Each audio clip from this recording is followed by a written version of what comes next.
खुलुमबाय बेयो बड'लेण्ड इंखं टेलिभिजन दिनै 2 जुन 2021 बुधबार खालि सानसेनि बरादखौ नोंथांमोननि खाथियाव लाबोदों आं सदानन्द दैमारिया।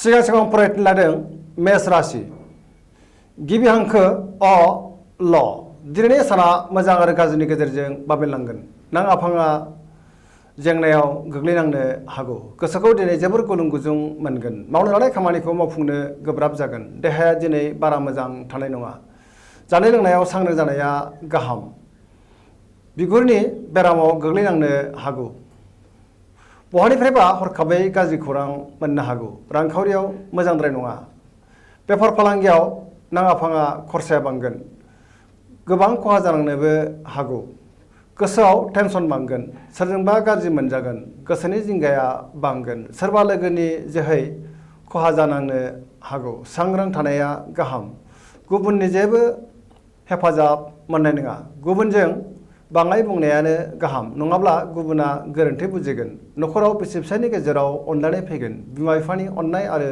बोरखौ मोननो हागोन।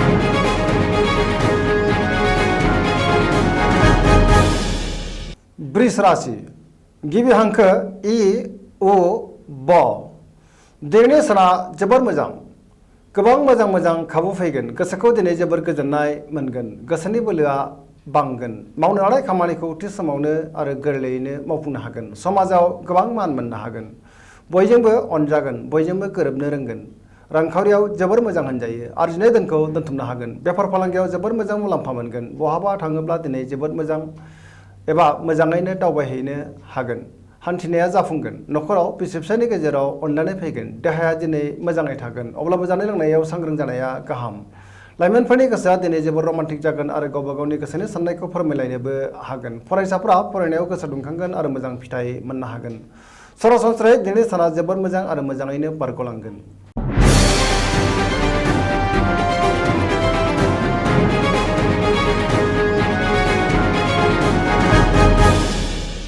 मिथुन राशि गिबि हांखो क छ दिनैनि साना जोबोर मोजां गोसोनि साननाया जाफुंगोन गोसोखौ दिनै जोबोर गोजोननाय मोनगोन देहाया दिनै मोजाङै थागोन अब्लाबो नाथाय जानाय लोंनायाव सांग्रां जानाया गाहाम रांखावरियाव जोबोर मोजां होनजायो मोननो गोनां धोनखौ दिनै मोननो हागोन बेफार फालांगियाव जोबोर मोजां मुलाम्फा मोनगोन गोसोआव बोलो बांगोन गोसोनि साननायफोरा जाफुंगोन न'खराव बिसि फिसायनि गेजेराव अनलायनाय फैगोन बिदा फंबायनि हेफाजाब मोनगोन समाजाव मान मोनगोन गोसोनि बोलोआ बांगोन मावनो लानाय खामानिखौ थिग समावनो आरो गोरलैयैनो मावफुंनो हागोन गुबुननि थाखाय मोजां खामानि मावनानै होनो हागोन बयजोंबो अनसायजागोन लाइमोनफोरनि गोसोआ दिनै जोबोर रमान्टिक जागोन आरो गावबा गावनि गोसोनि साननायखौ फोरमायलायनोबो हागोन।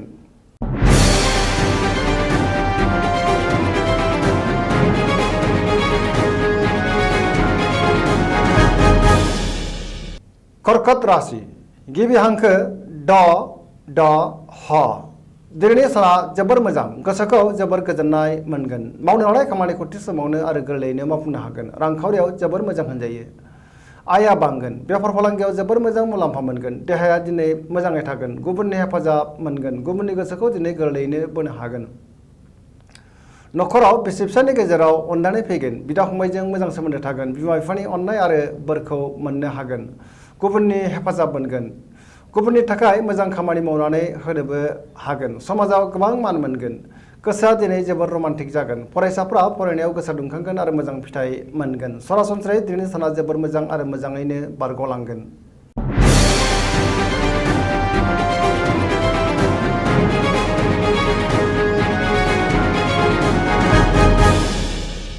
सिंह राशि गिबि हांखो म ट दिनैनि साना जोबोर मोजां गोसोआव मोजां आरो गोग्गो साननाय फैगोन सोरबा लोगोनि हेफाजाब मोनगोन गुबुनखौ अनसायनो रोंगोन मावनो लानाय खामानिखौ थि समावनो आरो गोरलैयैनो मावफुंनो हागोन लोगोफोरनिफ्राय हेफाजाब मोनगोन रांखावरियाव जोबोर मोजां होनजायो बेफार फालांगियावबो जोबोर मोजां मुलाम्फा मोननो हागोन गोसोनि साननायफोरा जाफुंगोन न'खराव गोजोनै थागोन गावजों गाव बयजोंबो अनलायगोन गोसोआ दिनै जोबोर रमान्टिक जागोन आरो लाइमोनफोरा गावबा गावनि गोसोनि साननायखौ फोरमायलायनोबो हागोन देहाया मोजाङै थागोन अब्लाबो जानाय लोंनायाव सांग्रां जानाया गाहाम। बायजोआव दावबायहैनो खाबु मोनगोन। फरायसाफ्रा फरायनायाव गोसो दुंखांगोन आरो मोजां फिथाइ मोननो हागोन। सरासनस्रायै दिनै साना जोबोर मोजां आरो मोजाङैनो बारग'लांगोन।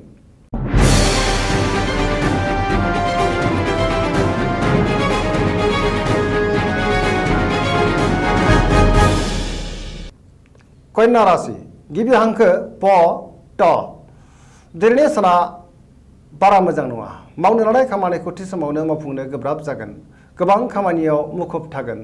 माबा ना माबा मोनसे हेंथा नुजाथिगोन। देहाया दिनै मोजाङै थागोन अब्लाबो जानाय लोंनायाव सांग्रां जानाया गाहाम। रांखावरियाव बारा मोजां नङा। नाङा फाङा खरसाया बांगोन। बेफार फालांगियावबो खहा जानांनो हागौ। सोरबा गोजाम लोगोखौ बहाबा लोगो मोनगोन। न'खराव अननानै फैगोन। गोबां खामानियाव मुखुब थानानै दिनै देहाखौ मेंनाय मोनगोन। लाइमोनफोरा जोबोर रमान्टिक जागोन आरो गोसोनि साननायखौ फोरमायलायनोबो हागोन। फरायसाफ्राबो फरायनायाव गोसो दुंखांगोन आरो मोजां फिथाइ मोननो हागोन। अदेबानि गोसोआ देबोर नांगोन।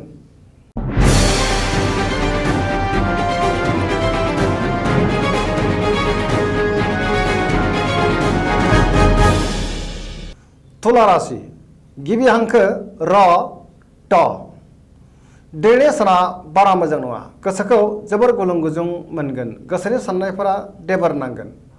मावनो लानाय खामानिखौ थि समावनो मावफुंनो गोब्राब जागोन। देहाखौ दिनै मेंनाय मोनगोन। बारा मोजां थानाय नङा। जानाय लोंनायाव सांग्रां जानाया गाहाम। रांखावरियाव मोजां। न'खराव बिसि फिसायनि गेजेराव अननानै फैगोन। बेफार फालांगियावबो मोजां होनजायो। समाजाव मान मोनगोन। सोरजोंबा दान्थे बिदान्थे जानो हागौ।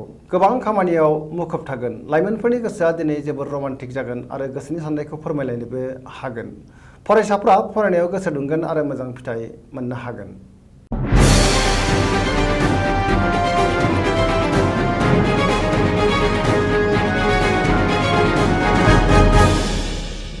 वृश्चिक राशि दिनैनि साना जोबोर मोजां। मोननो गोनांखौ दिनै मोननो हागोन। गोसोखौ दिनै जोबोर गोजोननाय मोनगोन। मावनो लानाय खामानिखौ थि समावनो मावफुंनो हागोन। गोसोनि साननाया जाफुंगोन। सिगांनि बबेबा आद्रा खामानिखौ दिनै गोरलैयैनो मावफुंनो हागोन। गोसोनि बोलोआ बांगोन। समाजाव मान मोनगोन। न'खराव बिसि फिसायनि गेजेराव अननानै फैगोन। रांखावरियाव मोजां होनजायो। आयआ बांगोन। बेफार फालांगियाव जोबोर मोजां मुलाम्फा मोनगोन। देहाया दिनै मोजाङै थागोन अब्लाबो जानाय लोंनायाव सांग्रां जानाया गाहाम। बयजोंबो अनसायजागोन। गुबुननि गोसोखौ दिनै गोरलैयैनो बोनो हागोन। गोसोआ दिनै जोबोर रमान्टिक जागोन आरो लाइमोनफोरा गोसोनि साननायखौ फोरमायलायनोबो हागोन। फरायसाफ्रा फरायनायाव गोसो दुंखांगोन आरो मोजां फिथाइ मोननो हागोन। सरासनस्रायै दिनैनि साना जोबोर मोजां आरो मोजाङैनो बारग'लांगोन।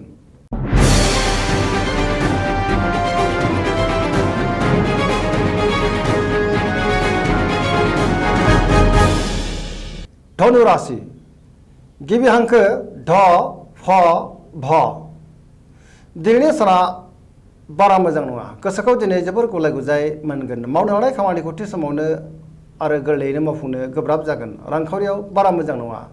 खरसाया बांगोन। बेफार फालांगियाव मोजां मुलाम्फा मोननो हागोन। समाजाव मान मोनगोन। देहाया दिनै बारा मोजां थानाय नङा। गोबां रोखोमनि फिसा फिसौ बेरामजों मोगा मोगि जानांगोन। न'खराव बिसि फिसायनि गेजेराव अनलायनाय फैगोन। बिमा बिफानि अननाय आरो बोरखौ मोननो हागोन। सेंग्रा सिख्लाफ्रा गावबा गावनि गोसोनि साननायखौ फोरमायलायनो हागोन। गोसोआ दिनै जोबोर रमान्टिक जागोन। सोरनिबा थाखाय मोजां खामानि मावनानै होनो हागोन। फरायसाफ्रा फरायनायाव गोसो दुंगोन आरो मोजां फिथाइ मोननो हागोन। धोरोमारि बिथिङावबो गोसो दुंखांगोन आरो मोजाङै सिबिनोबो हागोन।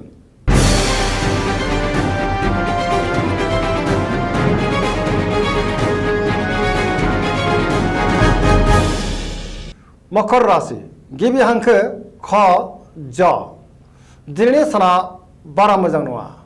न'खराव गावजों गाव एना एनि फैनो हागौ। गोसोखौ जोबोर गुलुं गुजुं मोनगोन। देहाया दिनै बारा मोजां थानाय नङा। जानाय लोंनायाव सांग्रां जानाया गाहाम। गोसोखौ गिलुं गिलुं मोनगोन। मावनो लानाय खामानिखौ मावफुंनायाव हेंथा नुजाथिगोन। रांखावरियाव मोजां। बेफार फालांगियावबो मोजां होनजायो। गोसोआव नाथाय जिंगाया बांगोन। नेगेटिभ एनार्जिनि गोहोम गोग्लैगोन। जायखि खामानि मावा मानो माबा नङा माबा मोनसे हेंथा नुजाथिगोन। सोरबा लोगोआ गाज्रि नोजोर होखोमागोन। सांग्रां जानाया गाहाम।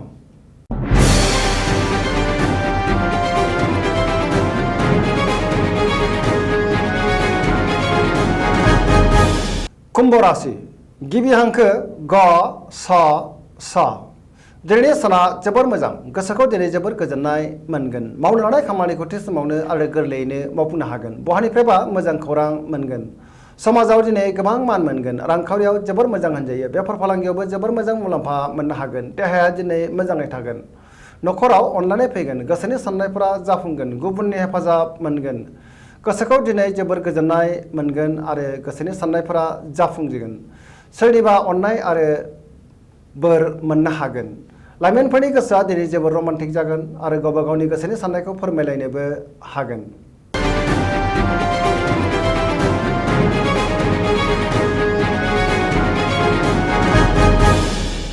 मीन राशि गिबि हांखो ड स दिनैनि साना जोबोर मोजां गोसोखौ जोबोर गोजोननाय मोनगोन गोसोनि बोलोआ बांगोन देहाया दिनै मोजाङै थागोन अब्लाबो जानाय लोंनायाव सांग्रां जानाया गाहाम रांखावरियाव जोबोर मोजां होनजायो अदेबानि खरसायाबो बांगोन बेफार फालांगियाव जोबोर मोजां मुलाम्फा मोननो हागोन न'खराव बिसि फिसायनि गेजेराव अनलायनाय फैगोन बिदा फंबायजों मोजां सोमोन्दो थागोन बिमा बिफानि अननाय आरो बोर मोनगोन गोदान खामानिखौ दिनै जागायजेननो हागोन गुबुननि हेफाजाब मोनगोन सिगांनि बबेबा आद्रा खामानिखौ दिनै मोजाङैनो मावफुंनो हागोन आरो सुस्रांनो हागोन गोसोआ दिनै जोबोर रमान्टिक जागोन